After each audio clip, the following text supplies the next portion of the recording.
The Angry Chicken is a production of Amove TV. Bookmark amove.tv for more gaming and esports shows. The Angry Chicken is directly supported by listeners like you via patreon.com/TAC. Hey everyone! Get in here!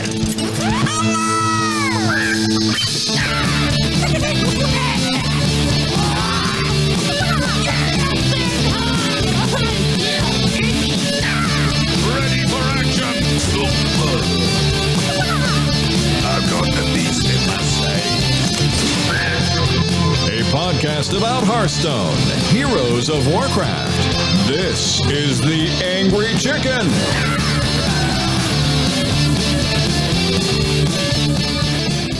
Greetings and welcome back, everyone, to the Angry Chicken, the podcast all about Hearthstone. I'm Garrett, she's Joss, and Dills is absent today.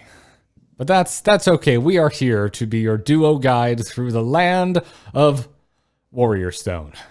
It's not quite that bad, and I'm sure it's going to be Mage Stone now after the weekend's events. It is in my games at home, Jocelyn.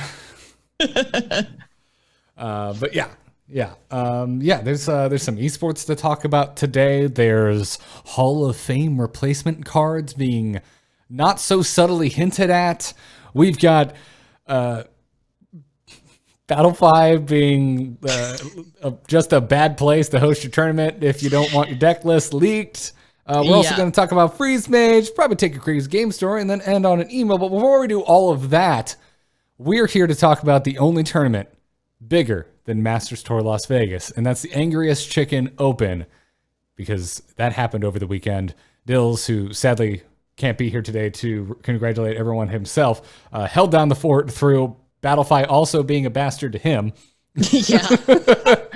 and saw the tournament through to completion. So big old fat congratulations to Inspire for winning the Rise of Taco, the Angriest Chicken Open for Rise of Shadows. Congrats on your win, Inspire. And now everyone else, turn your ears on. If you played in the Angriest Chicken Open and you're not sure if you won a pack or not, ears on, because I'm about to list off the names of folks who you need to go to your Battle.net and check for my friend request so that I can gift you some packs.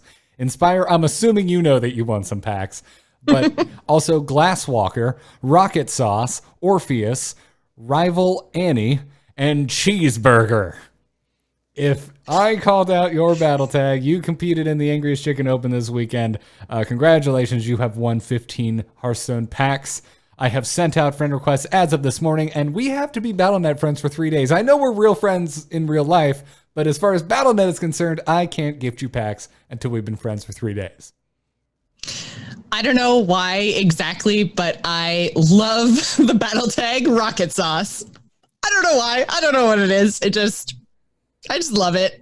I put that on everything I eat. Everything, Jocelyn. Yeah. So congrats, everybody. My favorite was just Cheeseburger, because that's like the most literal battle tag I've seen in a while. What's your battle tag, Cheeseburger? I feel like maybe Cheeseburger names things like I name things, where he just goes, what do I like? I like cheeseburgers. All right, that's my battle tag. If that was the case, every podcast I did, all of my handles and all of my every car I've ever had would be named Pizza. It's not there's a streamer named Pizza. There's nothing wrong with naming things like that. Hachikumo in the chat room says he thinks Garrett as a friend is a good enough reward. Here you go. Thank you, Hachikumo. But yeah, everyone, you won packs. Check your friends list. There should be a request from me. My battle tag is simply Garrett. So if it's from Pizza, it's an imposter, and hopefully they'll gift you pizza, but they're not going to gift you cards. Most likely. Look for Garrett, accept my friend request, and 3 days after you accept it, I'll send you some cards. Anyways, we've got some Good news, everyone! The Masters Tour Las Vegas happened and wrapped up over the weekend, giving us our first major tour stop with the new Hearthstone esports format. And if you needed a format refresher, all matches were best of 3. It was Specialist. Day 1 was a Swiss round, and Day 2 continued that. And then eventually it went down to a group stage. Then it went down to a top 4 bracket, so on and so forth. But Jocelyn, I want to know if you like Mage, because if you like Mage, you'll like Group A, because it was all Mage. It was Mage versus Mage, and then Mage versus Mage, with a winner's match of Mage versus Mage and a loser's match of Mage versus Mage. Yeah, there was a lot of Mage in this tournament, and I'm still kind of on the fence about Specialists. It's not my favorite thing to watch necessarily, because I know that it's, I think we saw this more in the Masters tour than we had seen in Grandmasters so far, because our Grandmasters are always preparing for their specific opponent as opposed to preparing for a field. So I think that preparing for a specific opponent has a lot of really interesting potential tech choices and decisions to be made based on how you, like, the research you do on them, how you know that they play. But you can't really do that in a field of, what was it, like 283, I think is the number that's stuck in my head. That might be right, might be wrong, but it was almost 300 competitors. So then you start to just kind of prepare for whatever the big archetype is that you think is going to be there.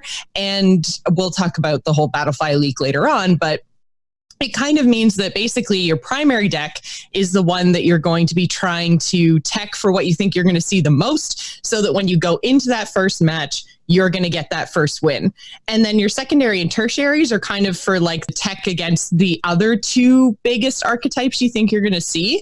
So in a tour stop format, it felt to me like there was less interesting tech choices, I guess, because basically it's like you had your primary match, both players have to play their primary deck, and then after that they just switch to whatever whatever their tech deck was, essentially, for, versus rogue versus warrior versus mage, whatever. And that kind of made it a little bit less interesting, because there was never any swapping after match. Like after the first match, when they then decided how they were going to play for the rest of the series, then it didn't really change again. So it was a little bit less interesting. I miss Conquest and Last Hero Standing for the 4 class lineups, but I very much like the fact that they can fit so many rounds in, because I think that watching things and having rounds finished in half an hour, 40 minutes, that was great. I thought that was better. And the way that they use some of the recorded matches, though I feel like they should have watched some of the recorded matches before they put them on stream. But I think having the recorded matches there to kind of lessen the breaks, still giving the players breaks, but not breaking the broadcast, I think that was a good choice as well. And this Specialist best of 3 format allows them to do that. So pros and cons, I think, from this weekend. But overall, I mean, I watched it, so couldn't have been all bad, right? Yeah, I mean, I don't know. I don't think it's for me. I don't think Specialist is for me. After this weekend, I've been on and off, more off than on, in my enjoyment of Specialist.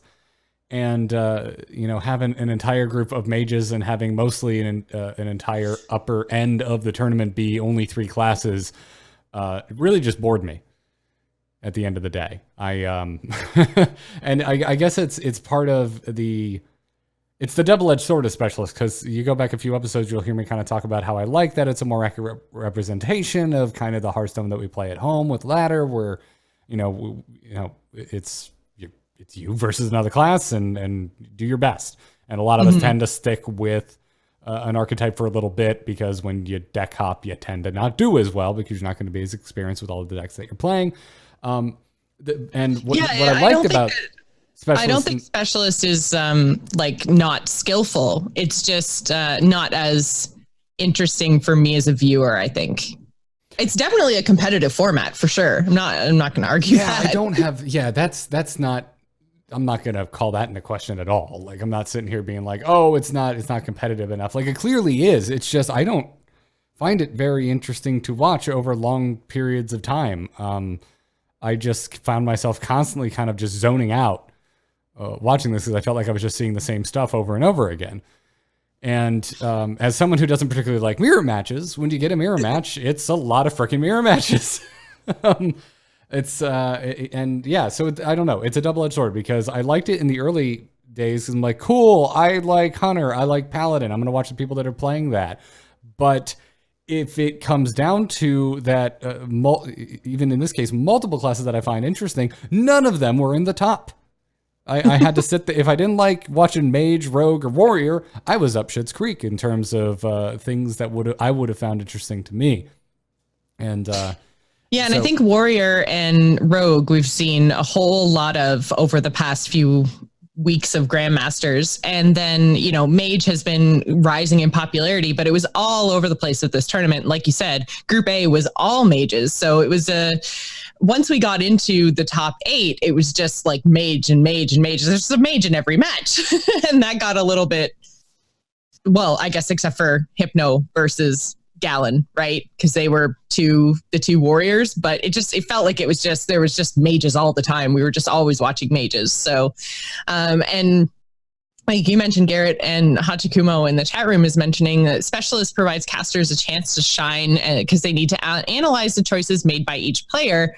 But I found the more of the tournament I watched, the more repetitive that got because, the best tech choices had been made by the top players who made it through. And then there's only so many times you can say, oh, well, they teched Big Game Hunter because Mage has giants. Okay. You said that 20 times now in 3 days.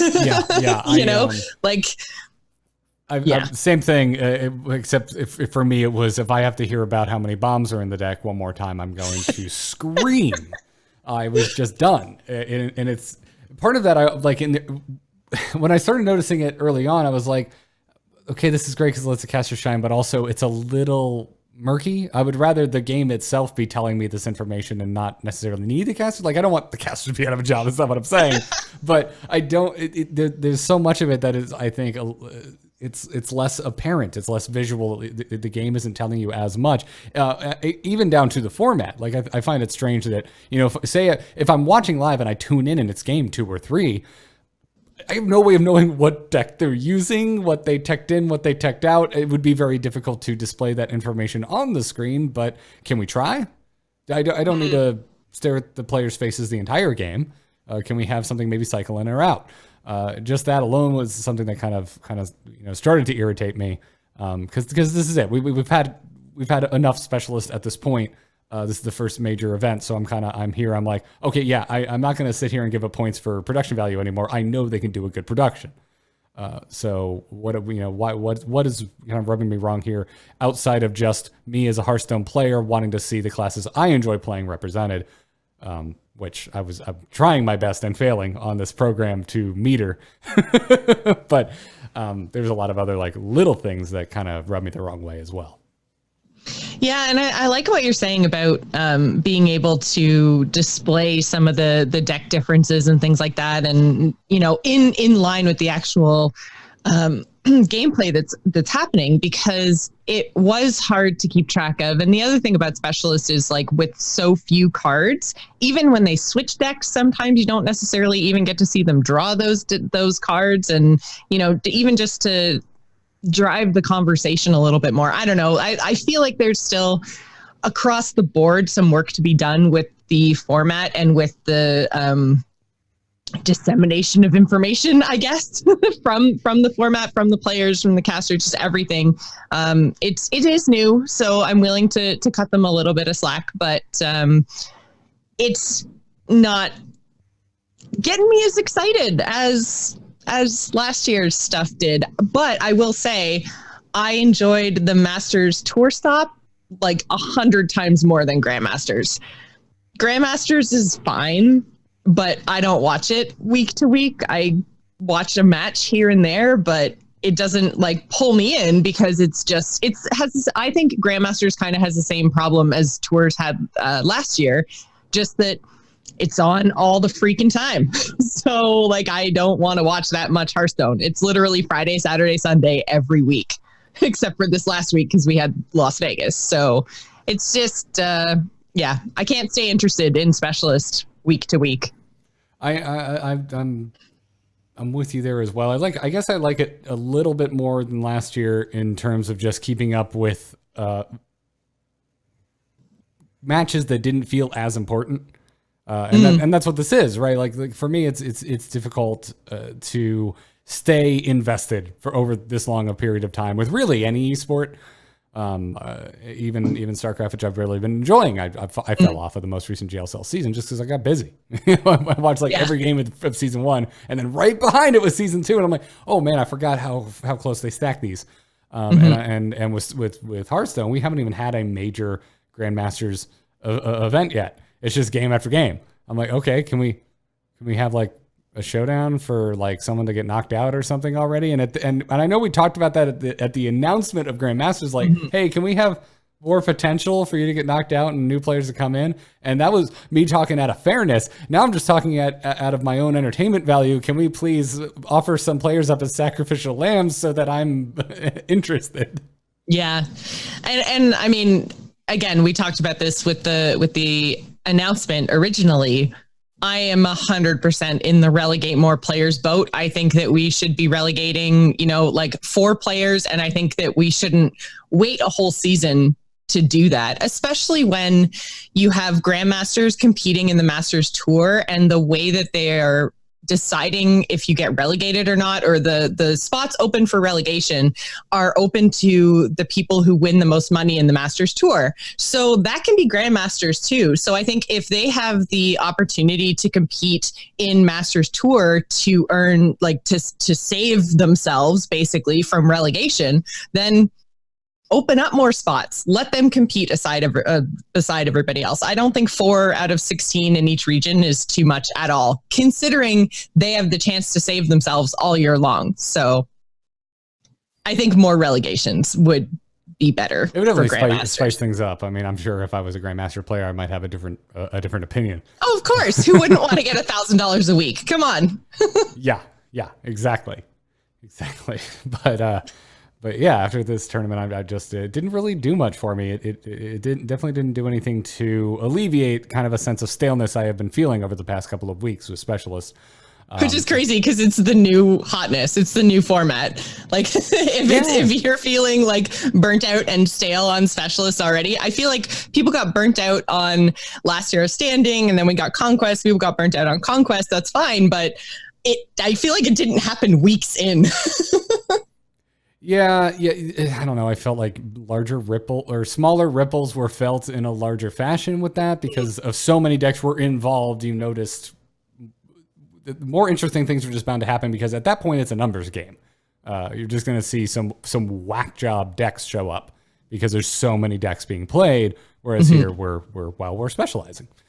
So I don't know. I don't really. It's strange for me because I don't really have any suggestion on how to fix it.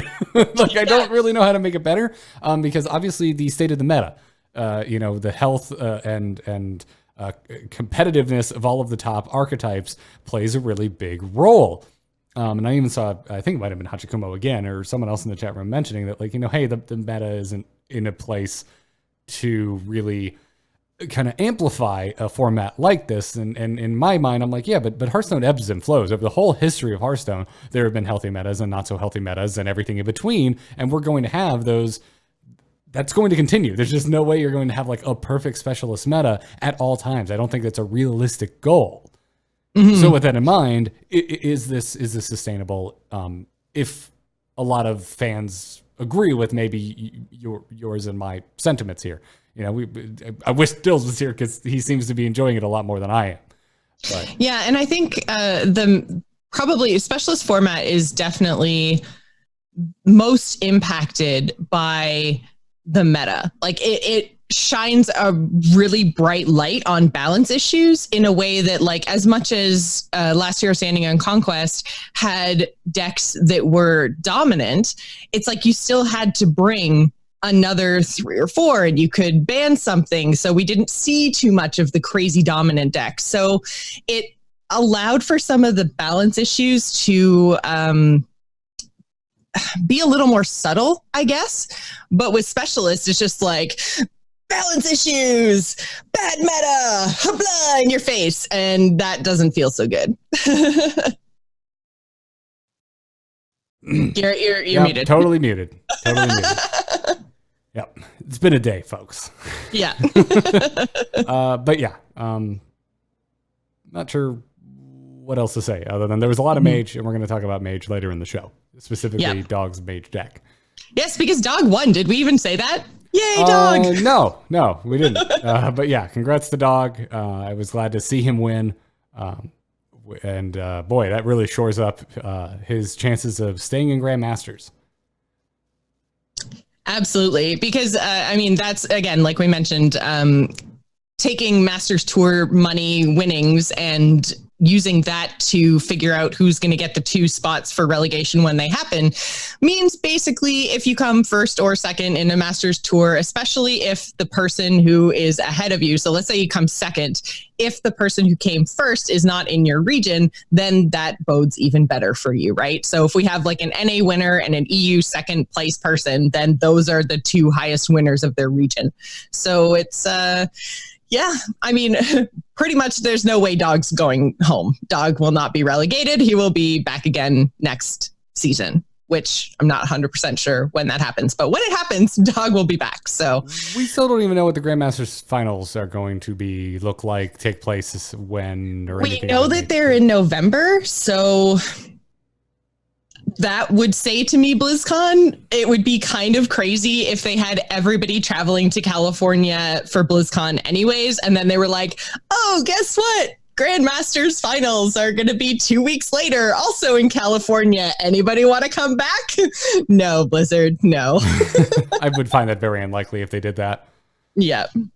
So I think since it's flagged for November, that to me says Hearthstone esports is coming back to BlizzCon, which I think is a really, really good thing because it sucked to have Hearthstone like relegated off into that like North Hall off on all by itself. And yeah, and to have, I mean, they had global games there, but it did not draw the crowd that HCT did. So I'm glad that they're bringing it back to BlizzCon, or at least it looks like they're bringing it back to BlizzCon. I mean, it still may be there in that side hall, which again was odd, although there are so many side halls now for BlizzCon that it's kind of becoming more of a normal thing. But because it was also the global games, which felt like a second-rate competition compared to the championship tour, like those things kind of compounded. I mean, every time I poked my head in there, it just felt like there was no one there. No, there was like I think I mentioned after BlizzCon last year, maybe in the episode that we recorded when we were actually at BlizzCon, I had to leave the Hearthstone hall because they had the AC cranked up as if the place was full, and it was so cold I couldn't stay in the hall because there's no body heat. It was really bad. It was really bad, but. You know, it is what it is. It looks like they're going to come back to BlizzCon, and I think that will draw a lot of people in, and that will be good. So I'm looking forward to seeing what they end up doing with all of this, because the other thing is, too, they said that they weren't going to change anything while all of the stuff for Vegas was going on, but that they were open to, you know, feedback and criticisms and all that kind of stuff post-Vegas. So if you guys do have any questions, comments, thoughts, or whatever, then definitely go and post them on the forums or Reddit or Twitter. I mean, lots and lots of people are very much like there and listening and everything else. The Team 5 is there. So make sure you do that. So we just talked about Master Tour Las Vegas, and TLDR, if you missed it, buddy, is that Joss and I are kind of both not really sold on Specialist after this event. Where do you fall? Well, I think this was a win for Specialist. I don't think that it's like we've solidified Specialist as a good format, but I do think that this tournament overall was like better than expected. From me anyway, with as regards to Specialist. I think you do see the limitations of it, and you also saw the benefits of it, right? So the limitations of it being there was 0 priests and very few shaman and very few like any of the other classes. Most of the tournament was warrior, and then I don't know if you guys talked about the leaks, but that's next. Okay. All right. So there were because of Battlefy, there were classes and deck lists that were leaked before people had to lock them in. And because of the fact that you saw there were so many warriors, apparently Dog, who actually won the tournament, switched from an OTK Paladin to the Mage deck that ended up then winning the tournament. This is a huge problem with Specialists, is that, I see that everyone's playing Warrior. I'm going to counter it specifically with this deck. And he chose a deck that kind of can't be countered back by Warrior. Like, Warrior can't really find 5 cards in a secondary or tertiary list to counter what he had, right? So basically it was like, he's going to beat all the Warriors, although he did lose twice to a Warrior. But that being said, Hearthstone happens. Well, I was going to say, even when you say a deck is favored, you're still talking not 100%. like 60-40. They're still like 40%. People say rock, paper, scissors. Rock 100% beats scissors, but like Mage, no matter what, doesn't 100% beat Warrior. Right. There's 30 cards that have to be drawn and played.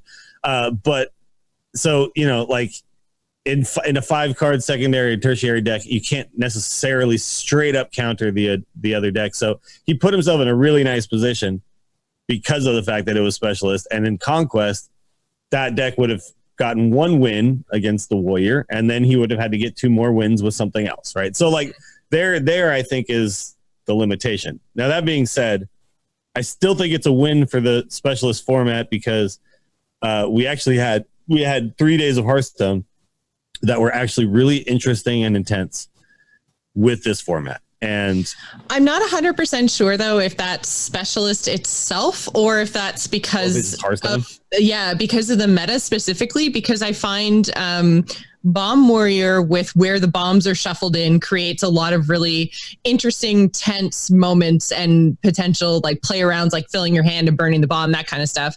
And then on the flip side of that, we had a lot of mages that had, with Conjurer's Calling, a lot of interesting nail-biting decision points as well. So but if we were in last year's Standing or Conquest, we would have both those decks. So like, no, you're right. Yeah. I think Hearthstone right now is super interesting. And I just don't know how much of that comes down to the Specialist format itself. I'm not saying that Specialist made those things happen. What I'm saying is those things still happened in a Specialist format. Like Specialist didn't make Hearthstone suck to watch. Right. Which I think that's why I'm saying it was like a win for the format, is because when I looked at Specialist early on, I was like, this is not going to be fun for me to watch.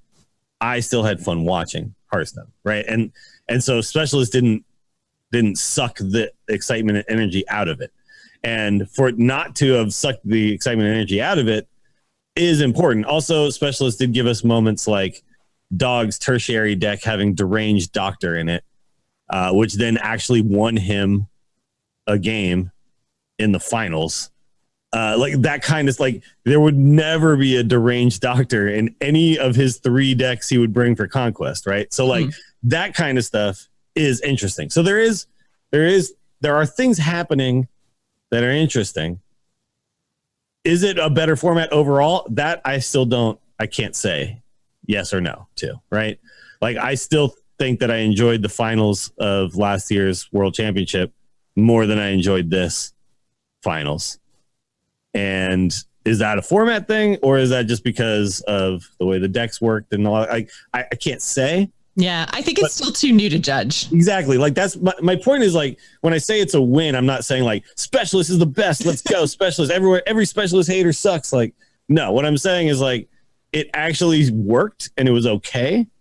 And it was still a fun. It's not a loss. And if it's not a loss, it's not a loss. Yeah, exactly. Like, it very well could have been that this tournament just blew chunks, and we watched it and we were like, oh my God, Specialist fell flat on its face. And that didn't happen. Yeah. And that's basically what I'm saying. It's like, I'm not saying like there's one side or the other for sure. What I'm saying is, like, it did work. It's just, I'm not convinced that it's better. I'm not convinced that it's worse. I'm kind of feeling like, I remember there was an announcement. They said that they were going to reevaluate Specialist. Yeah. After Vegas. Yeah. And I think it definitely needs to be reevaluated, because I'm not sure this is going to work every single time there's like an expansion. In an unbalanced expansion, this is going to fall flat on its face, I think. Like, you need to have these balance changes that they've been doing for it to work. And thankfully they did, because if this had been all Warrior Mirror matches, I'm sure people would have turned it off, right? Like, I've been playing Control Warrior because HS Replay and my stats tell me it's my best deck.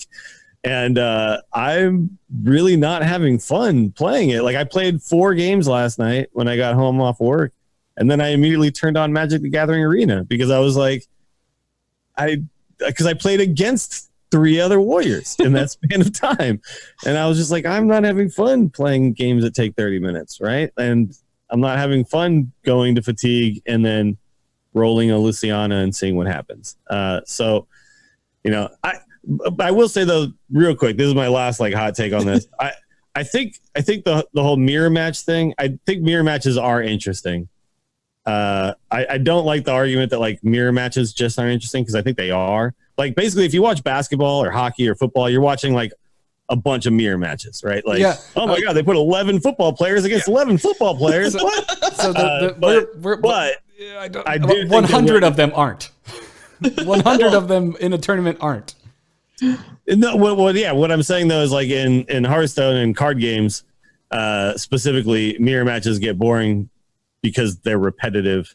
It's like there's a reason why like you don't want them in a card game, and like it's fine in basketball, right? But like it's just in a card game you do need variety because you need to see the full set of cards, right? You don't want to see the same 30 cards over and over and over again. Anyway, that's just like a comical hot take on the mirror match thing. But anyway, yeah. So we've spent so much time on it already. It's pretty well known news that the decks were leaked through Battlefy's API. Yes. I don't want to spend too much more time on Vegas, but that's a serious issue, as you already brought up, Dills. Yeah, this is like, to me, if anything happened with this tournament, it's the nail in the coffin on Blizzard not developing a tournament system.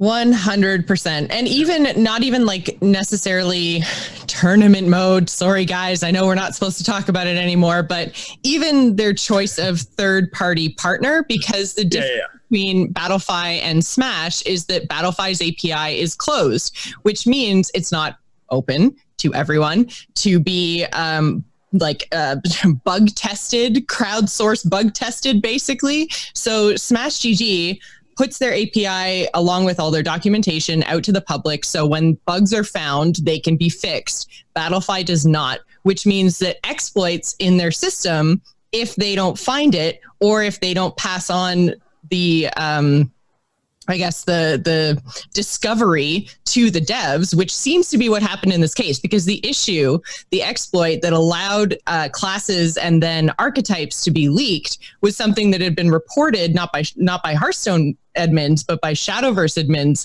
months ago, and they just never fixed it. Yeah. So it kind of calls into question every tournament that's been run on Battlefy, which includes all of the Blizzard qualifiers for Vegas and Seoul.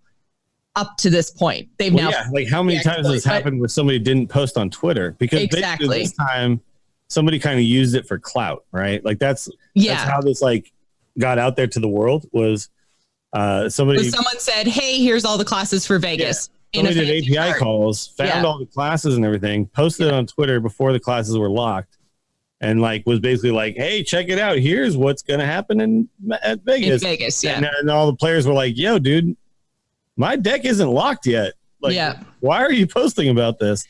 And I think that's kind of where it all blew up. Yeah, the worst thing I think to come out of all of this is Battlefy's tone deaf response, that they were basically after the tournament had already started, then Battlefy posted and said, we're investigating this issue. They posted again on day 2 of the tournament and said competitive integrity was not impacted by the leaks because the amount of players who changed their decks were the amount of players they would expect to see, except the stats that they used to figure that out didn't include anybody making changes to their primary, secondary, and tertiary decks in terms of like saying, okay, my tertiary deck that targeted warrior is now going to be my primary deck because most people are bringing warrior, and that makes more sense because I have to play with primary every time. And it also didn't get people who hadn't locked any deck in. So they only looked for deck changes, of which there were very few not deck changes. They looked for like full class changes. They looked for class changes and didn't see a lot. So they said, competitive integrity is fine. Within the norm of what within the norm, if there had been no leak or whatever, right? And then, By like, the way, within minutes of Dog winning, they were like, oh, competitive integrity was compromised. We're sorry. well, okay, so you can't say like that with Dog wouldn't have won or whatever, right? But I mean, I'm not saying anything bad about Dog. He played well, you know, like, but you can't say that competitive integrity was maintained. Yeah, no, you definitely can't say that either. Like, these are two super extremes. I don't even understand like what member of their social media team decided it was okay to type no impact on the competitive integrity tournament.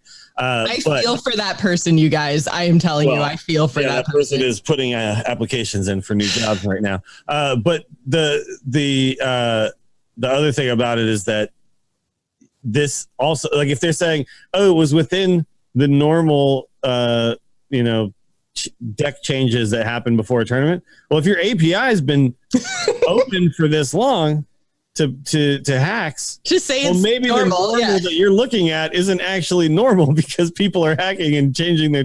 Or the hacks are the norm. So right. Like I don't know, man. Just Blizzard, come on, man. Yeah. By the way, Battlefy got a lot of L's for me this week because we ran our taco tournament on Battlefy, and using the specialist format, everyone locked in a single class, right?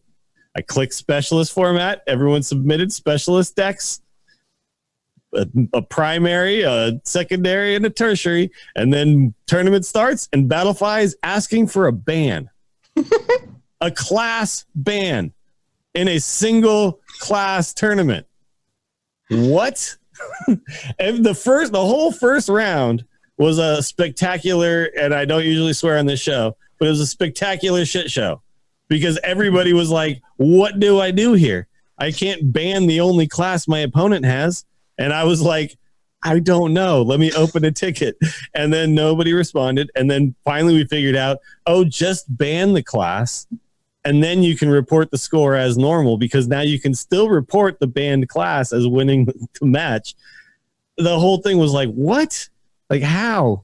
How does this bug happen? Like, how do you have this be run for major Blizzard tournaments, and then the specialist format is asking for a ban from player? Like, it was spectacularly bad. Like, I couldn't believe how bad it was. So I really think it's time for them to either develop their own in-client tournament mode, as we've been asking for forever, or reevaluate their third party and don't use Battlefy anymore. I mean, this is a huge competitive slip up. I think it's unforgivable as far as like I'm concerned. And I know I'm just a voice on a podcast, but man, to have this, it would be one thing if it was something they were 100% unaware of, but reports for months with no fix while running, running tournaments for qualifier spots in a $500,000 tournament, I think is inexcusable personally. I do think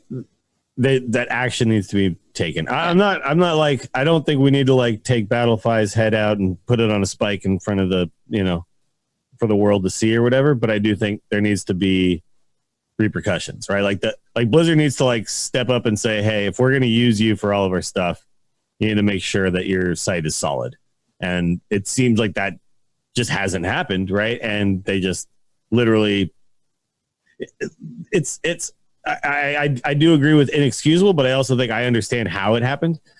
How it happened was negligence, right? Like it was just nobody was checking for cracks in the floor, right? And there were cracks, and water leaked, and tournament was changed. Yeah, I have nothing more to add. You can refer to the previous 318 episodes of me shouting tournament mode. Yeah. But let's talk about something fun, because Mike Donais played the Dollar on Heist on his daughter's stream for Father's Day and did an impromptu Q&A, and some really interesting stuff came out. The top of which, headlines everywhere, reading that Hall of Fame replacement cards are coming soon as in the next couple of weeks. Yeah, he said a couple weeks. This is great. Said that on stream. I am assuming either Mike Donais, as high up as he is on the Hearthstone team, is more than aware that it was okay that he divulged this information, or he had it cleared ahead of time. He knew he was going to go on the stream, and he was just like, goes in the PR like, hey, yeah, I'm going on my daughter's stream. It's going to be fun. Is it cool if I let some stuff leak? And I'm sure they were like, that's adorable. Yes, of course. That's the most heartwarming way. I think he's got the ghost crawler level access, right? Like where I was going to say, aren't there some Blizzard folks that just kind of have they're just allowed to speak because Some they're have to like be really trusted careful. employees? Yeah. Considering the XR can't say random stuff. I mean, I don't know. Whatever. You guys remember when Ben Brode and Youngwoo used to crash our recordings at BlizzCon? Did you see how Youngwoo's eyes got the size of like saucers when Ben Brode would drop like random tidbits of information that had not previously I think been Brode had the cleared? Donais access. Like, Yeah. and Youngwoo did it. And so, It's just that I always got the Youngwoo's impression. like, Russell's really? another one who used to come on sometimes at BlizzCon, and he had the no PR shackles Yeah. status as well. With Russell, I always felt that he was like, well, it's music. Like you guys could probably guess what jazz, man. what themes we're going to be drawing off of. And Russell never got on and was like, Death Knights are coming in Lich King, y'all. Like that was not something that Russell ever let go. So. But Hall of Fame this was really cool. He not only said that, but he said a bunch of other fun, interesting things. And it did seem like he was just kind of chilling, having fun playing Hearthstone, man. By the way, I missed this because Youngwoo used to stream. Ben Brode streamed periodically. Mm-hmm. I don't think like XR ever streams or. Like, so Chalky works there now. Like, Chalky, I want you to stream, man. Like, I used to watch his stream sometimes. I want to see some of these people on the inside streaming, and it was cool to see Mike Donais streaming. Even though, I guess it was his daughter's stream. I didn't actually watch the live stream, so I didn't realize he was on his daughter's stream. His daughter is apparently a streamer. Yeah, it was a Father's Day event for them. That's cool. Yeah, it's rad. Yeah, but he announced a lot of random things. But the classic cards thing, he said in a couple weeks, which would mean if that does happen, we've now had in the span of one expansion a nerf, a buff, and New cards added. Like, yeah, on top of Snip that's a Snap, lot which of is things I was about to say, another on top of- new card, right? Yeah, on top of technically already one new card being added. Yeah, Snip Snap. I mean, that's crazy. Yeah. Talked about cosmetics, said that there will be skins in the future added to the in-game shop for real money. They're not done with that. They just haven't done any of that in a while. They're also working on cosmetics outside of that, and they're open to fresh ideas. So he didn't give any specifics there. I wouldn't expect him to. But that's good to know. I would like alternate art. Magic's been doing this recently. It's really cool. Magic's been doing that like forever. Well, yeah, but I mean, like they're doing it in the Arena client, where you can like if you get a code, you can buy this stuff for money, or you can get codes and things, or you can earn them through events. But you get like alternate art for certain cards and stuff. It's sweet. It makes you feel cool, right? It's like there's regular and there's gold cards. By the way, I do have an all gold Brogue again, but it's not very good right now. But like I want to play that deck because it's all gold, right? It feels special. When I play that golden coin, I'm like, look at me, man. Check this out. Gold coin. What up? It's like pulling up on 24-inch spinners on your freaking... Yeah. Like it makes, my Van Cleef is cooler than your Van Cleef, bro. What's up? More ways to spice up my look. I was going to say, I would really like if you could like buy a golden token that then once you build a deck, then you can use your golden token on the deck and it just turns everything. Make the whole deck golden? So you have to choose your set of 30 and then just bam, golden. I just choose 30 legendaries. Sure. I would only ever do this for wild decks that I was pretty sure I would never change. That's true too, yeah. I was actually thinking about that the other day because the last card that was missing was a golden Zilliax from that rogue deck. And I was like, this is going to rotate. But it's also Zilliax, so you're probably going to get more use out of it. I'll be using Zilliax forever, though, yeah. When they finally announce that they're going to do, like Hearthstone version of reprints, and hopefully we can just use our old cards, 7 Zilliax years from now, you can use your gold Zilliax again, or whenever Yeah. However long Like the golden legendaries I've crafted are like Leroy Jenkins and Zilliax now. I'm like, I feel good about this. This is fine. It's okay. I think it'll be all right. There was a lot of allusions to League of Explorers in terms of the theme of the next expansion. Also, Mike Donais apparently Mike's favorite sets are Ungoro and League of Explorers. So They're two really good sets. Yeah, he's not wrong. Also, he said stuff about changing animations. Oh, and the Angry Chicken art will not be updated. That is unfortunate. So the chicken token that came in with, was it GVG? When did we get the chicken token that actually is angry? Oh yeah, the non-angry chicken that actually looks angry finally. Yeah. I don't know if Brode was being nice, but he made it sound like it was intentionally asked for that chicken to be angry because of the show. I mean, if you're gonna make another chicken, better be angry. Yeah, yeah. He also talked about something that I think is one of the things that I've been at least thinking was going to come in for a long time, but they never actually did. But the legendary card back with an expansion logo for every expansion would be a nice idea, because this is something I thought they were going to do all the way back when they introduced the wild format, is that they would have, even just a standard legend card back and a wild legend card back, and they never did it.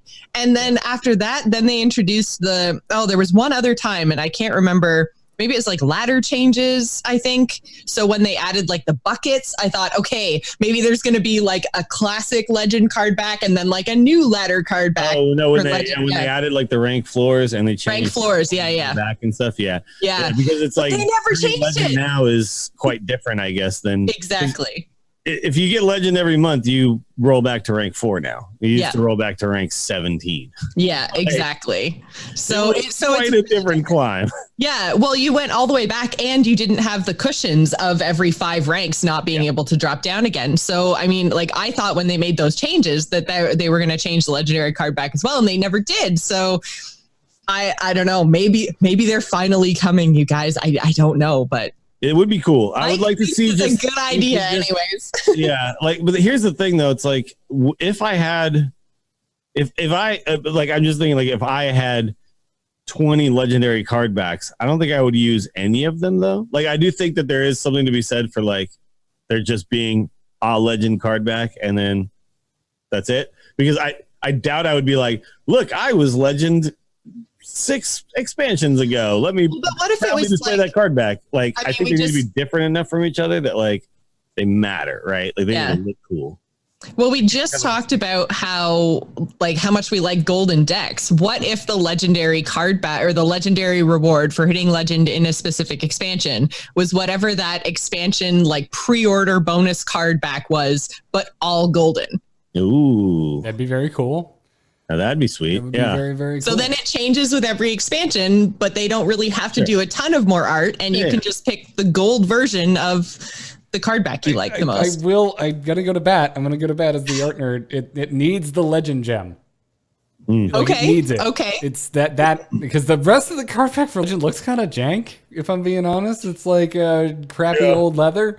Like I use it just because I'm a stupid noob who's only hit legend a handful of times. But it's not my favorite card back to actually look at, right? Yeah, I don't know. I like the golden celebration card back, the one that you get for coming like top 8 or top 16 in a Hearthstone like esport event. Oh yeah, that thing is that thing looks so cool. Yeah. So I'm like, I want some sort of golden something.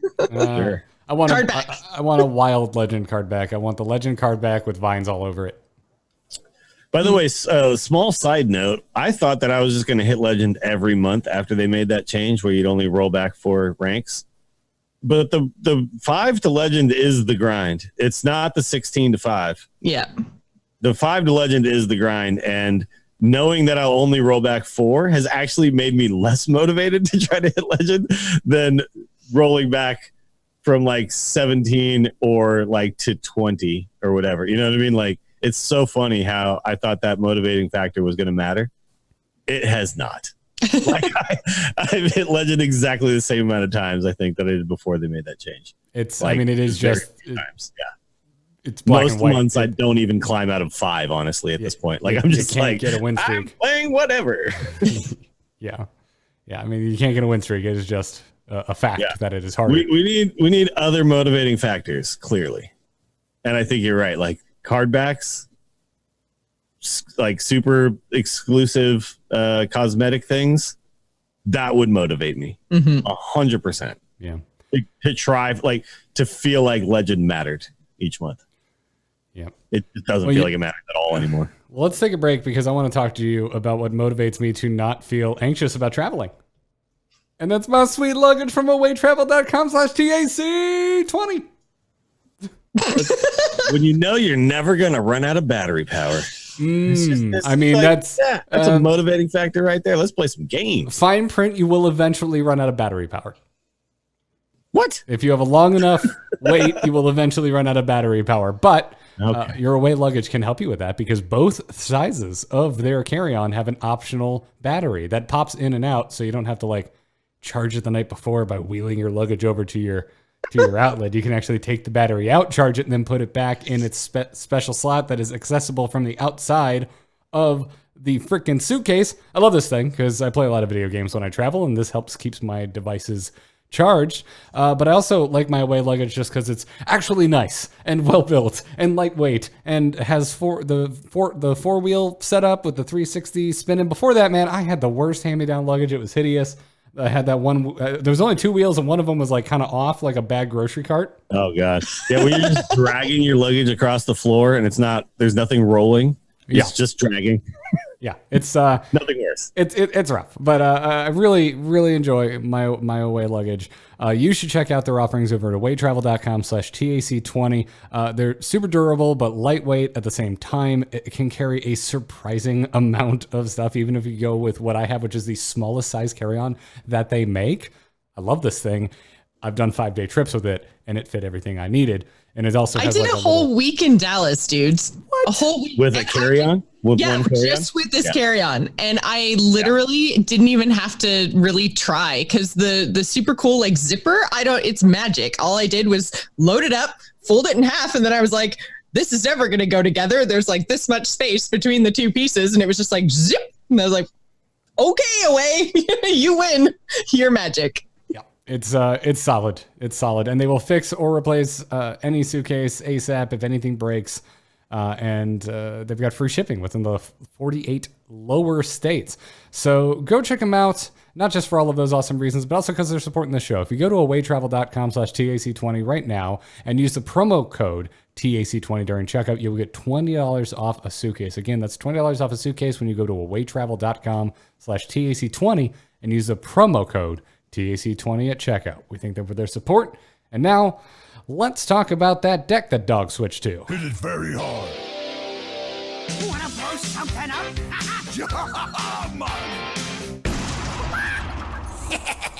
Time to pay! We're talking Freeze Mage today. We were thinking about doing it last week, and I'm glad we ended up pushing it because it ended up being a very popular archetype in the tournament this past weekend out in Vegas. Many players took a bet on Freeze Mage. Wow. Well done. I'm here all week. So yeah, Dog won the entire tournament with this Freeze Mage. By the way, oftentimes I don't have to eat crow when talking about cards, but Jocelyn was right again. Luna's Pocket Galaxy at 5 mana turns out actually good. All right, so Life Drinker and Luna's Pocket Galaxy. Life Drinker. Nice. I feel like you also kind of went to bat for Giggling Inventor, maybe? A little bit. But I feel that was more because of the cute factor. Yeah, well, it's a little giggling inventor that summons Annoyatrons. Of course, I'm going to love that card. Anyways, but no, Pocket Galaxy going down to 5 was huge. Yeah, so Dog won a few games on stream by coining Pocket Galaxy on 4 into like Arcane Intellect a bunch of one cost like huge minions, right? Like there was several games he won based on that exact sequence of plays. I don't like to throw out strong opinions early after changes, but does this feel a little Keleseth-esque, y'all? Like, this is a pretty draw dependent card. It is. It super is. Buff. But I think I will say this though. I think that Keleseth's biggest issue to me was that it happened on 2 or 1, right?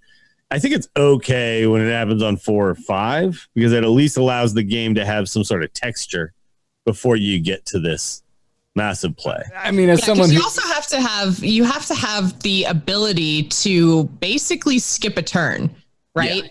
Like you can't put this in any random mage deck. You need a deck that has the ability to stall the game out, and so it has to have, the board wide freeze effects.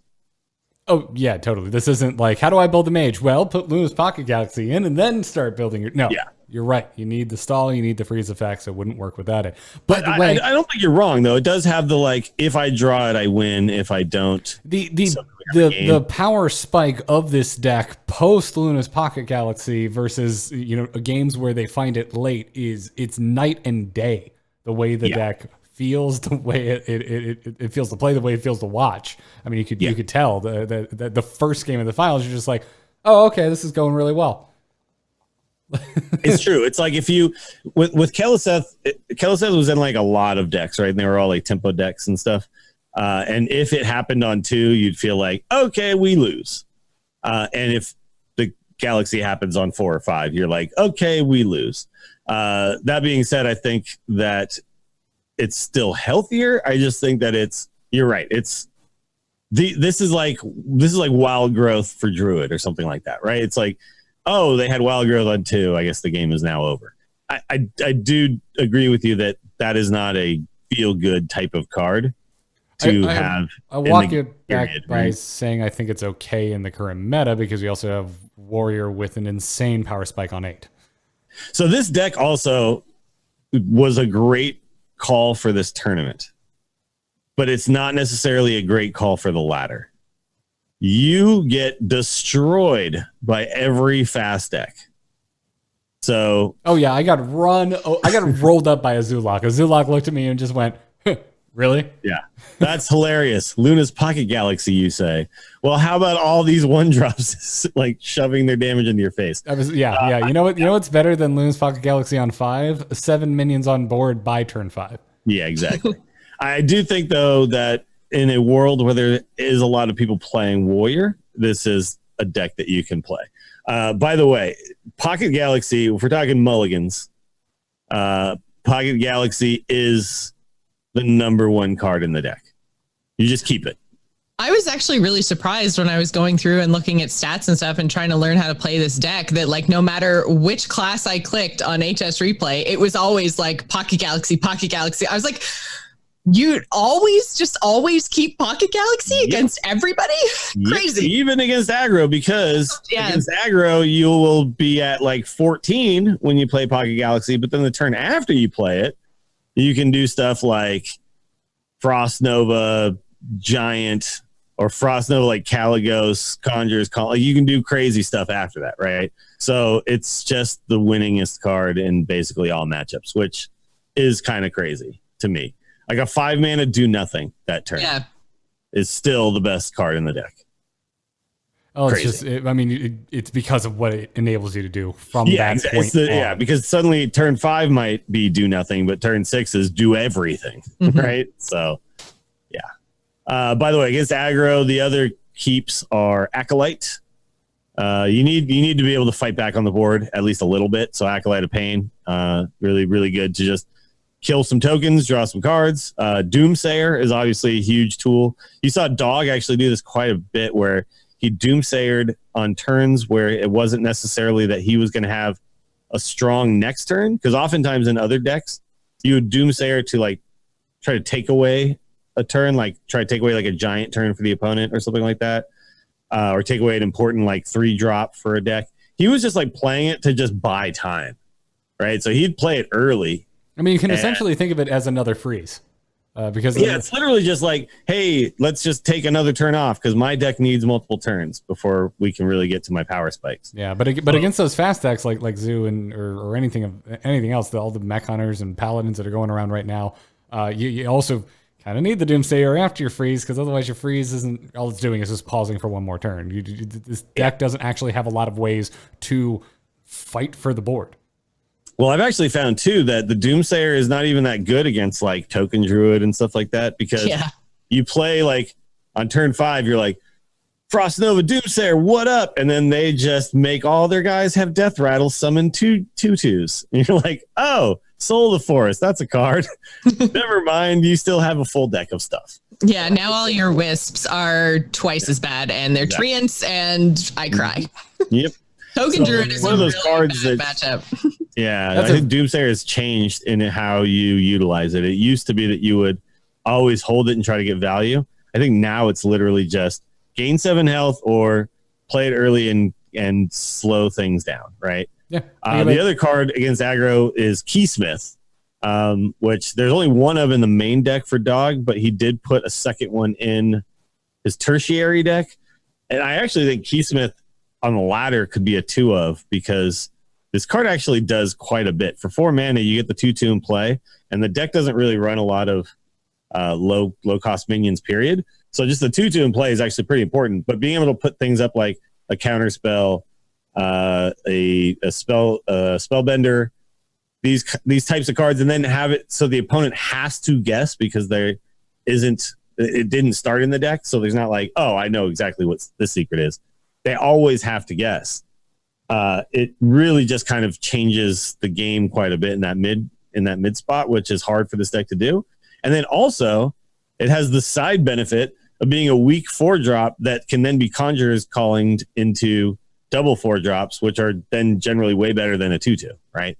So you get that's kind of what you want to look for, right? Is anything that does a super cool thing, but itself as a minion isn't statted very high because of the cool thing that it does, so that you can pair it with Conjurer's Calling at some point and then get 2 probably more powerful minions in its spot. Yeah. And when this guy gets discounted by Luna's Pocket Galaxy, it's a 1 mana 2/2 plus a secret. It's crazy. You see in Dog's tertiary deck, he has an Arcane Dynamo. This is kind of the similar thing. It's like a 6 mana understated minion that does something kind of sweet, and then can be Conjurer's Calling into actual value. So, yeah. By the way, against Control, you just kind of win. But if we want to talk about the mulligan, you want the Giants, you want the Conjurer's Calling, and you want the Galaxy. The mid-range, you just want to be freezing and removing. So any draw card, Acolyte, Arcane Intellect, Nova Doomsayer, and Frostbolt, these are the cards you're going to be looking for against mid-range. But you kind of are only concerned about aggro when you're playing this deck. Everything else you just kind of beat. And this is where it's pretty sketchy on ladder, because you're gonna run into aggro. You're also going to run into aggro on the ladder. Wow. Yeah. But if you're really trying to make this work for your climb, I think you need to be taking a look at what you're going up against. Like the percentage of warriors you're playing against, I think should play a pretty big role in if you're locking this deck in or not. Yeah, I found this deck to be dangerous as a ladder climbing deck. People like to climb fast. They like to play aggro for that reason. So, if you get to a spot where you're running into tons of warriors, queue this bad boy up and just punish them, right?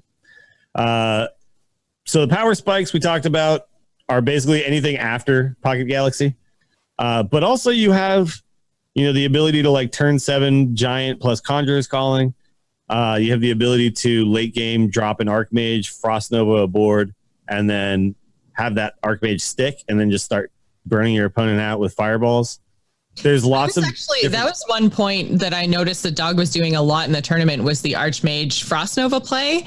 And that was something I never really considered, is how often that Archmage just sticks when a whole board is frozen, especially if their board is full against the warrior, because a lot of times they're, by that point in the game. They've already played Dr. Boom. Their mechs are all rushing. But if their whole board is full, then they can't play a mech to rush and kill your Antonidas. So it's a really good way to get that last few points of burn. You're going to need a lot of burn against a warrior, right? So that Archmage sticking with the Frost Nova combo, really powerful.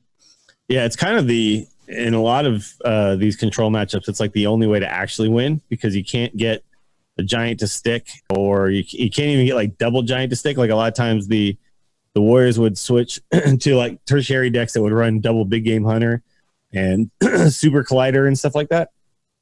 So you just couldn't even get these big minions to stick. So the way to win the game would just be to burn them out with fireballs. And yeah, it works really well. Also, again, Luna's Pocket Galaxy can make your Archmage Antonidas cost 1.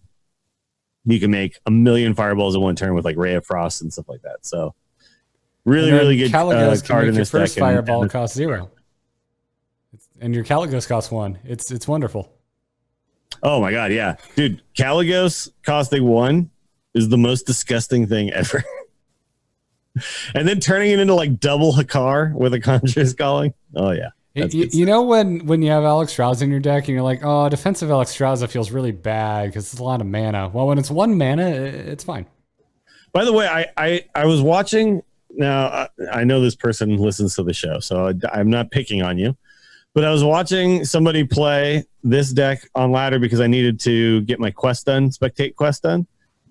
And they had already Pocket Galaxied.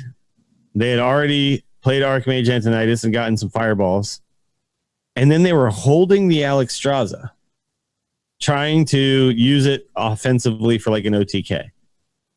It was a 1 mana 8/8 that dealt 15 damage. Just play it. Put it on the board. Even if you have 2 fireballs and a frostbolt in your hand, just play it. I think one of the things you can really do with this deck is get too greedy. At a certain point, it's still a tempo based game, and you just want to put stuff on the board. So do that. Put stuff on the board, guys. Your mana. Yeah. Tempo good. Listen to Zilliax. Dog says this too. Tempo good. If you watch Dog play this deck, by the way, I mean, he definitely piloted it super well. But one thing he didn't do was he did not get greedy with this deck at all. Like, he went for it, like when he had opportunities to put tempo into play, he did. And even though it looks like a control, I play Pocket Galaxy, I do crazy stuff, it's ultimately still a deck that just puts big things on the board earlier than they're supposed to be. That's still the basis of the deck, right? So remember that when you're playing it. We have multiple deck lists, by the way, in the show notes. Head on over to amove.tv/TAC. Look for the episode 319 post. Scroll down to the bottom. There'll be a Google Docs link. We've got a more ladder-focused list, which is going to be running a one-off of Giggling Inventor. It has no That's babble a very rousers. cool tech, by the way. Yeah, there's no babble rousers in it either. That's more of an anti-aggro include. But if you're seeing aggro after aggro after aggro, you're a more patient person than I if you're still playing this deck. If you're seeing a bunch of aggro, I have switched out of this deck. But the other thing I'll say about this deck, I don't think you need the double fireball. I like the double polymorph instead in the current meta, because you go up against all these mech decks that just mechs are dumb. Yeah, and if you can just polymorph that one big one, they can't Kangaroo's army it back, and they can't, do all this stupid stuff with mechs. So dude, I have been so slacking in my ladder play because I've been enjoying Dollar on High so much. Mechs don't work for me anymore. Everyone's running Silence. Everyone's running Polymorph. I saw a Hex the other frickin' day, and I'm just sitting here being like, when did this happen? Or is this just lower rank things? Because I'm always like, I'm just going to go stop some games with some Mech Hunter. I'm like, never mind. I'm going to go on a 4-game loss streak in a row because everything I magnetized got answered. What happened while I was away in PvE land? Dude, people in the tournament this last weekend were running EMP whatever. EMP operative. Yeah, the kill a mech guy. And that when that card came out, everyone was like, "This is stupid." But now with the buffs, there's a lot of mechs. Like there's just mechs everywhere. There's a lot of mechs, but there's also a lot of warrior, and the mechs are good against warrior, but so is this deck. But that was the thing. It was the warriors. Yeah, they were running I think 2 EMP operatives, 2 owls, and 1 spellbreaker. I feel like there was like 5 silence techs available in secondary decks made just for mechs. It was insane. Yeah, I've been seeing the silence come out of them recently, and that's that. I'll be honest, really threw me for a tilt. I'm like, yeah, because you don't have enough freaking ways to deal with my board. I'm glad that you also have a silence in your deck, you jackass. So I'm very over warrior if you can't tell. But by the way, though, if you don't like warrior, play this mage deck. You will beat all the warriors. Yeah, but, all of them. I know what else is lurking on ladder is my trepidation. That's the problem, is that right now on ladder, I run into maybe 25% warrior, and then the other 75% is mech hunter, spell or secret hunter, token druid, aggro rogue. It's just like, okay, stop hitting my face just for a moment. Can't I play some sweet giants? Yeah. It's a very good tournament deck, though. Very, very good tournament deck. And you saw exactly that in this latest tournament. So, Yep. So get the links in the show notes, amove.tv/TAC. They're always linked at the bottom of the most recent episode post. Go check it out. Now, before we move into crazy game stories, let's thank our other sponsor for today, HelloFresh, which you should go take a look at over at hellofresh.com/TAC80. Because...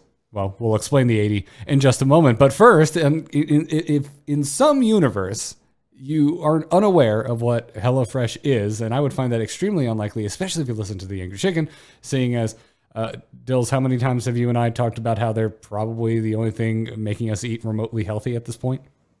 Yeah, normally I just pizza in my body all the time. Pizza in your body all the time. When the HelloFresh box shows up, oh my God, I'm having like delicious tacos, and I'm making like noodles and stuff. What? Yeah, vegetables. I'm cutting up tomatoes. What is this? What is? Huh? Yeah, I'm gonna get in a time machine, go back and tell young me that in your adult life you will cut up tomatoes and put them in your food on purpose, and it'll taste good. It too. It's gonna taste good because HelloFresh sends the fresh, pre-measured ingredients like those tomatoes straight to my doorstep with easy to follow 6-step pictured recipe cards. There's picture on the recipe card so I can tell when I'm doing things correctly. And it shows up on my doorstep every week in a special insulated box that actually holds up to the humid heat of Florida in June. It's incredible. Gross. But the box makes it. I open it up and it's still freezing cold inside. On top of all this. I was grossing Florida for the record. Well, you know what? I'm still trying to find pieces of my fingers when I visited Toronto. So if you find a pinky, send it to me because it fell off. On top of all this, we're busy folks. We like to make as much time as possible to continue playing our video games, and HelloFresh helps with that because all of the meals come together in 30 minutes max. They call for less than 2 pots and pans, and they require minimal cleanup. I'm a big fan of that. On top of that, there's 3 plans to choose from. You've got classic, veggie, and the family plan with the option to switch between them for whenever your tastes change. And it's just super convenient. They have all kinds of like menu features. They have HelloFresh's dinners to lunch. That means like you make your dinner, but then there's leftovers for lunch the next day. They have 20-minute meals. I love this on particularly busy days. There's also 1-pot wonders, so you can use even less than 2 pots and pans. It's great. You should go check them out over at hellofresh.com/TAC80 and use the code TAC80 because you will get $80 off your first month of HelloFresh. Again, that's $80 off your first month of HelloFresh. That's a lot of dollars off. That's a lot of dollars off, man. That's more of a discount than most mages get after they play Luna's Pocket Galaxy. That's the fantastic. Power spike with HelloFresh is insane. Yeah. Go to hellofresh.com/TAC80, enter the code TAC80, and take my advice, order anything that has orzo in it. Delicious. We thank them for the support. We thank you for going to hellofresh.com/TAC80. Now, let's take a crazy game story. Is the whole world gone crazy? You're in trouble now. You got it!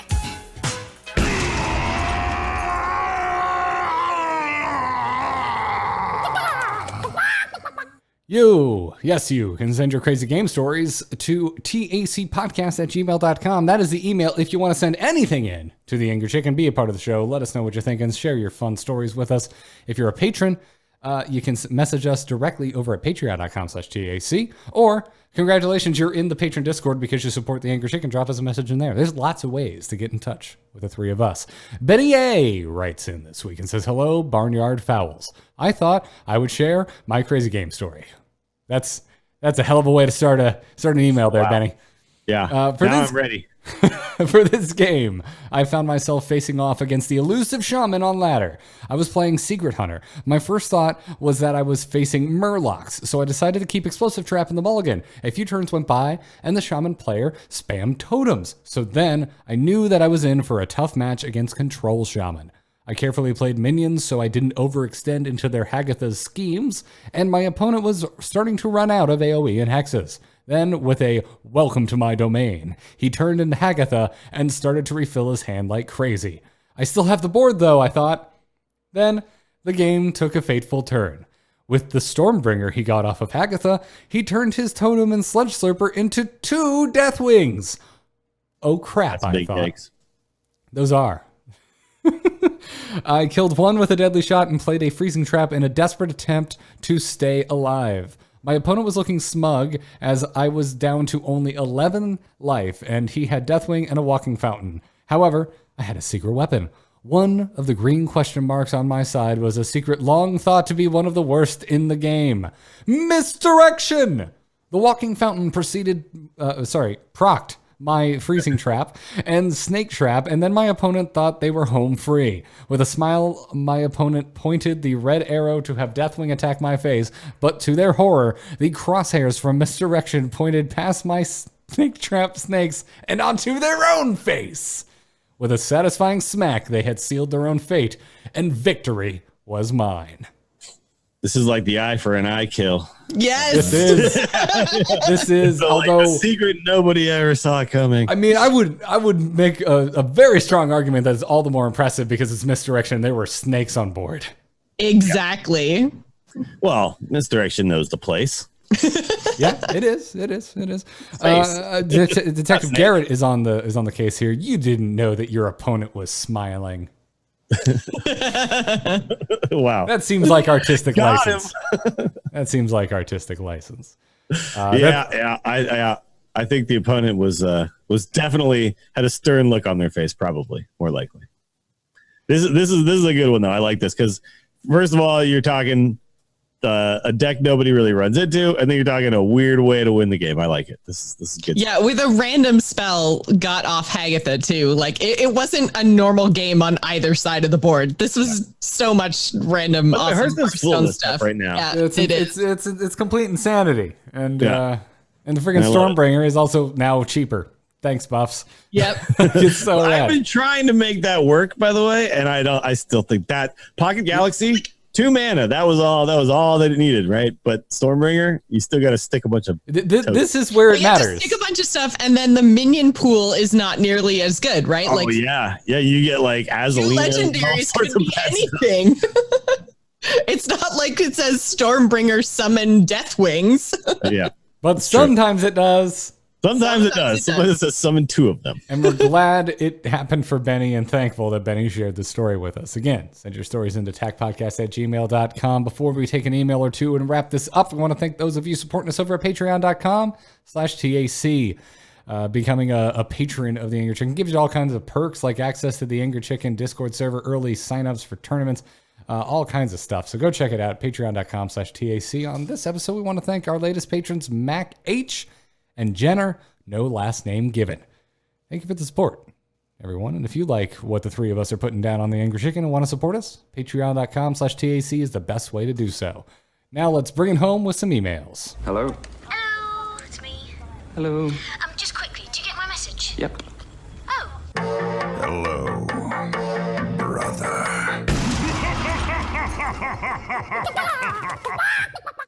Emails go to the same place, tacpodcast@gmail.com or the patron Discord. Joss, who's kicking us off this week?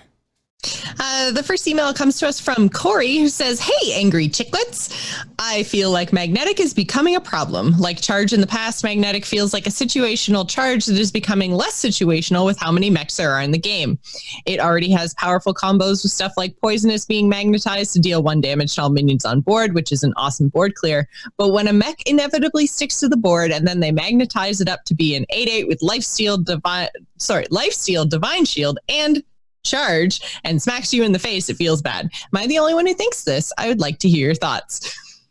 I mean, we knew this email was coming, right? Like, how long has it been? Rise of the mechs. Yeah. So the mechs have risen. That's beautiful. they definitely have risen, and I think they are very powerful in a couple of different decks. So it kind of begs the question. I mean, Garrett, you've already seen it too.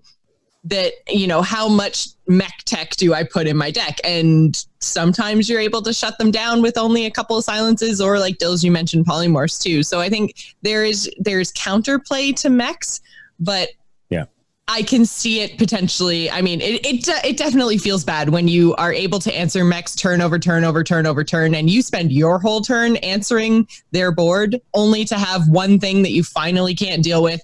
You haven't been able to play your game yet, and then they magnetize a whole bunch. So magnetic was interesting. I like the idea of it, that like placement matters and you can make the choice between making it a minion or sticking it to something else. I think that's really cool, but it's something I think that we'll have to keep an eye on. I think it's too early to call it OP, but yeah, I definitely don't think it's OP. I think it's very good. And it does what I think Hearthstone's been trying to do for a long time, which is make minion combat and the board matter a lot. The board seemed to matter a lot all weekend. Like everything was board. Yeah, and I like that. I think it is a healthy way to play Hearthstone. It does obviously mean that any minion sticking to the board suddenly becomes a massive threat. But that then just changes how you play against it, right? You just really have to respect any minion on the board. And let's say you're playing against a deck where there's a choice to kill a lackey or a mech. Like, kill the mech, right? Because the mech can be magnetized and the lackey cannot. Well, unless it's a rogue, and then the lackey. Yeah, because I was like, with the rogue, and togwaggle the thing. Anyway, what I'm saying is, there's lots of things to think about now. Hearthstone is very much like a. If you watched, so in this tournament, you watched a lot of these players. The caster would be like, "Oh, if they recognize this factor, then they'll do a good turn here." Then the player would recognize that factor and make the right play. It's kind of impressive to watch really good players understand exactly what's happening in a game. And to me, what it does is it raises the skill level, stuff like magnetize and mechs and things like that. So I think ultimately it's actually a healthy thing, because anything that makes the skill level, there's actually a ceiling there, is good. Like you want minion based battles in Hearthstone. Because again, it's a very different game than like Magic the Gathering, where the defender decides the combat, then the attacker decides the combat. The game becomes this kind of back and forth board swingy type thing where no board is the same turn after turn, and all of these little tiny things that alter that kind of like fabric of how that works are ultimately good. Because what I don't like personally, is games where my opponents and I are just playing solitaire. Both of us are just doing what our deck does and then hoping at the end that we get our like 30 damage combo off. Having damage and battles and all that stuff throughout the game, I think is really interesting. So I think it's good, ultimately. Yeah, it's. I've been kind of talking about the relative power level of everything right now in the meta over the course of today's episode, and that's, I think, pretty much where I fall with mech, kind of removing myself from my own feeling of they're being pretty hard countered right now, at least in the games I've been experiencing. But even with that aside, before we started teching in things like silence and mech hate, we're in a world that still has the Dr. Boom hero card. We have mages making their minions cost 1 mana. At the relative power level of the popular decks we are seeing right now, I think it's totally fine. Yeah, and honestly, like the mech hunters and the mech paladins and stuff are kind of the things keeping those control decks down. Otherwise, I think that would be oppressive. I think we would hate the meta without the ability to like murder these super slow control decks. And I can say that as someone who's been playing Control Warrior because I just need to win and getting very annoyed and frustrated by that. Like you said, you're not happy you're playing that. Yeah. I'd much rather play a mech on 1 and then magnetize it on 2 and then magnetize it again on 3 and just smash your face. I think that's more fun. I like playing minions, lots of minions, building the board. I like doing stuff. Yeah. I don't just like shield slamming and executing and echoing a whirlwind effect. I'm like, oh, I armor pass because you didn't play enough threatening things. you just hit the nail on the head, Dills. Warriors are smug. They just look at your board and go, right? That's not worth my time. They're like, that's cute. You're 4 power on board. I can absorb that. I'm at 55. Yeah, it's annoying. Show me something more interesting next turn. Here you go. You get another turn. Shall I brawl? Garrosh should be replaced with Barnes just for the attitude of the character, not because it makes any sense from an in-game mechanic aspect. So, anyways, thanks for the email, Corey. Dills, bring us home with our last question for today. Infrarogue from Discord. That's patreon.com/TAC if you want to be a part of that and be able to send us direct messages. Infrarogue asks, does Zilliax need a nerf? At last check, it is in 63% of all decks, according to HS Replay. I don't think it's OP, and I know it rotates out next year, so it's not Azure Drake 2.0, but I'm shocked that Team 5 finds a card that is in significantly more decks than not balanced. And even with all the mirror matches it sees, decks including Zilliax are at 53% win rate. It just seems like too much.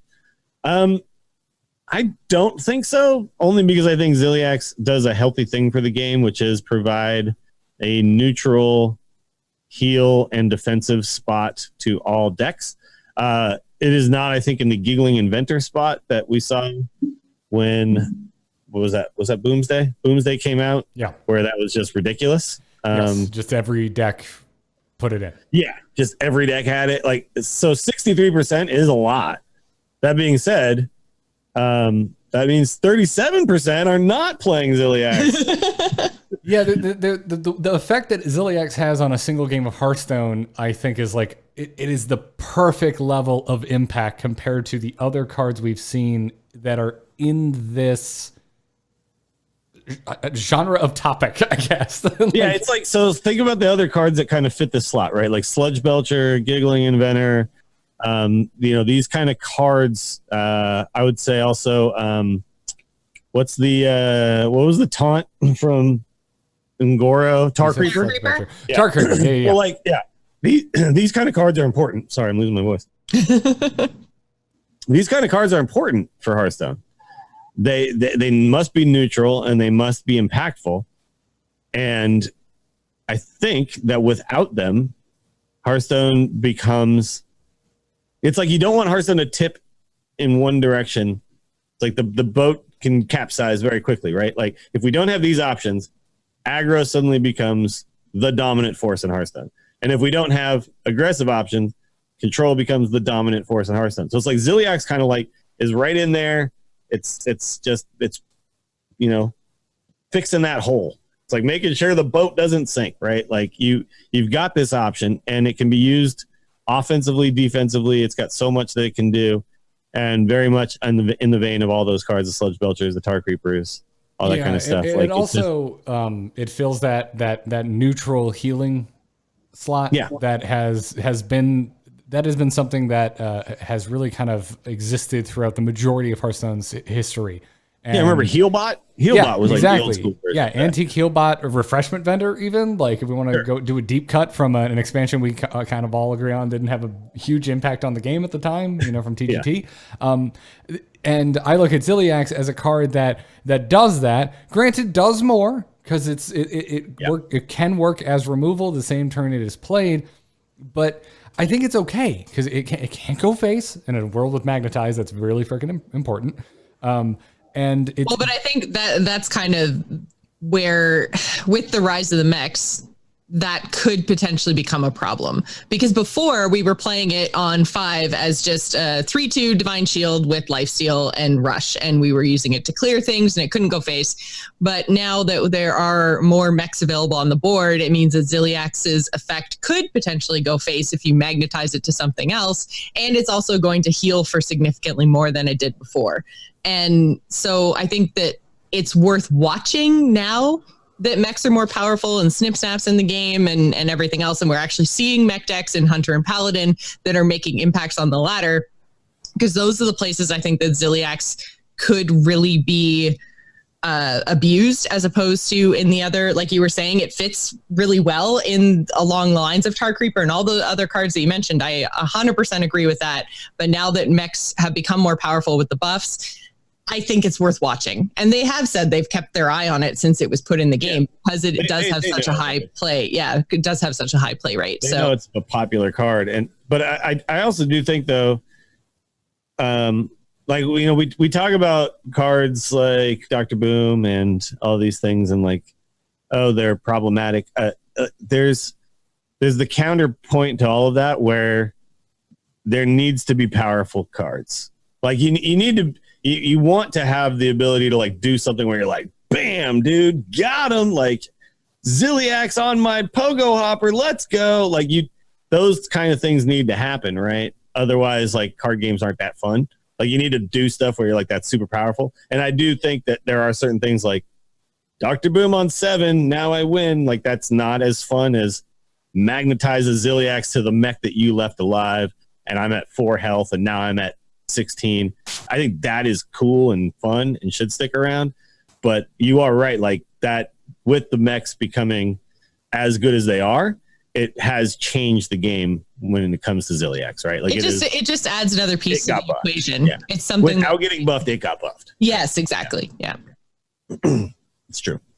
Yeah. I just, at the moment, it doesn't seem like the worst offender in this matter. I know we grayed out our last email, but I would like to just quickly address it, because it is, I think, an interesting question.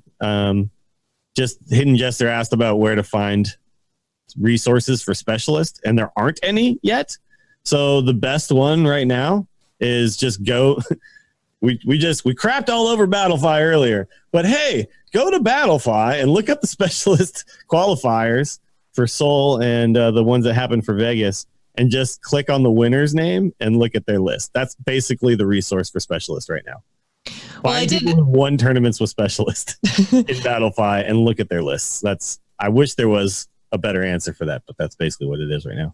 Well, I did put a couple of links in the show notes, because if you go to Hearthstone Top Decks, they do actually have specialists they've got like all kinds of stuff from Masters Tour Vegas. So that link is in the show notes. And then there's also, if you go to hearthstone-decks.net, there's also, they do an actual like specialist meta report pulling from all of the qualifiers for Vegas and Seoul. So good. They give you, I assume we'll get a lot more soon. It's just, it's such an early time. It is very early. Yeah. People, like, the pros are still figuring it out. This was one of the first tournaments where I saw people actually utilizing their secondary and tertiary decks.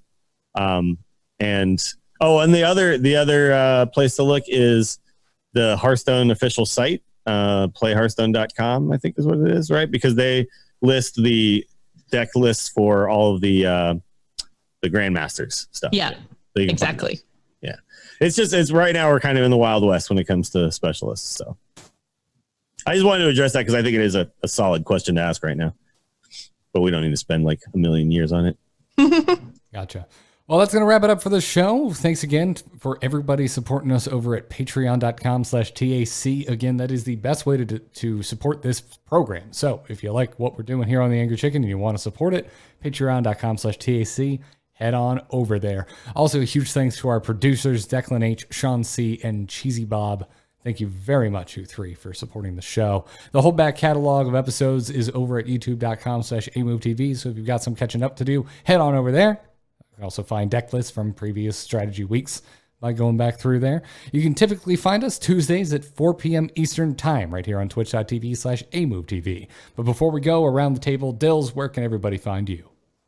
You can check me out on Twitch. I'm twitch.tv/WillieDills. And on Twitter, I'm at WillieDills. Also, we just did the taco. I'm just going to point everybody to that. You should go watch it. It was really good. I think you guys announced the winners at the top, right? We did, yeah. I wasn't here. Okay, good. Inspire basically played Dog's lineup. So Dog's lineup was just good in every weekend. But yeah, I encourage everybody to go watch that VOD if you're interested in that kind of stuff. It's on you can find it on my Twitch. And it was a lot of fun. It's a lot of fun. Reminder, if you won PAX, check your friend requests for requests from me so I can gift you card packs. Jocelyn, where can everybody find you? You can find me over on Twitter and Twitch. I'm at Joss Plays in both places. I've been playing a lot of Dead by Daylight. It's the 3rd year anniversary. Ooh, so if you guys play, it's so fun, man. I have been playing like crazy lately. So streamed for like 5 or 6 hours of it last night. I'm just gonna like keep my whatchamacallit, my Steam open so that I get the little alert when you go. Dude, oh man, it's so fun. And there's double XP this weekend or this past weekend that they've extended for a couple more days because of the anniversary. So Ghostface went in today, so you can play the killer from Scream. It's super fun. Super fun. So yeah, again, twitch.tv/JossPlays, playing a lot of Dead by Daylight. Get into it. At the end, do you find out there was actually like 3 of them? And they're all very attractive and high school. Exactly. And they make a lot of deep cut references to existing horror film tropes. Mm-hmm. Yeah. Cool. Folks, I'm Garrett Art on Twitter. You can follow me on there. Listen to me spout nonsense about my opinions about video games. Everything else, TheDayMove.tv, still doing Into the Nexus. Heroes of the Storm is the most still going on dead game I have ever played. You should go check it out. It refuses to die. It is the zombie of MOBAs. And just got a big patch today, big old event happening there. So Into the Nexus is going to have a lot to talk about this Thursday. You should go subscribe to that. You should go subscribe to my solo show, R2T2. Reference to the 2 R's and 2 T's in the spelling of Garrett. Wherever podcasts can be found, because I have done a couple episodes recently. Everyone was like, hey, what do you feel about your dream game being canceled by Blizzard? There's an episode about that. Everyone's like, hey, hey, you're a Star Wars nerd. What's your take on Jedi Fallen Order? I just put an episode out about that.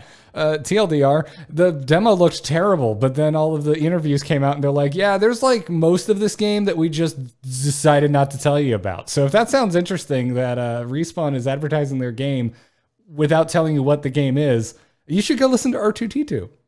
It's a good episode. Go check it out. That's going to wrap it up for this episode of The Angry Chicken. Until next time, job's done. Job's done. Job's done. Yes.